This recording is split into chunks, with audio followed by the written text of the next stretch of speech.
ধানটা একটা বৈশিষ্ট্য আছে, আপনার ধানটা কেটে আপনার ভাত খাওয়া যাবে। আমাদের এই এলাকার ভাটির বাজারের পাশে আমাদের এক বড় ভাই ধানটা করেছেন, ভাইয়ের নাম রাজু ভাই। সে এই ধানটা অনেক শখ করে করেছে এবং মাঠের মধ্যে যে ধান দেখছে তার সবচেয়ে ভালো এই ধানটাই। রাজু ভাই, আপনার এই ধানটা কি কেমন মনে হচ্ছে অন্যান্য ধান দেখে? না, আমার ধান আমি তো বুঝতে পারবো না, এত নতুন ধান আমি চাষ করে আগে করিনি। এমনি গাছ দেখে কেমন মনে হচ্ছে? না, গাছ দিকে তো আমার কাছে আমি মোটামুটি সন্তুষ্ট। আলহামদুলিল্লাহ। আমি একটা করে ধান লাগাইছিলাম, যে আসলে এতগুলো যে আইছে এটাও একটা অনেক বড় ব্যাপার।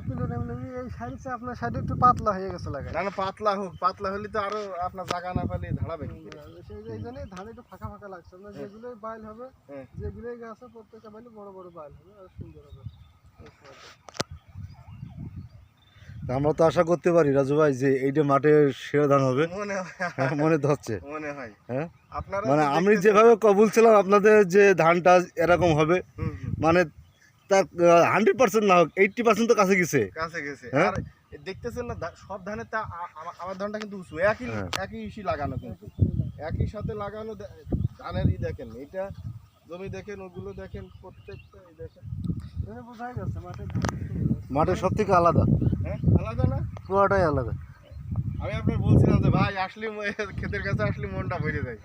হ্যাঁ, আমি তো আবার আইছি হচ্ছে জাহিদ ভাই সঙ্গে করে, যে মায়ের খালি আমি একা একা ওখানে দুইজনেই যাই।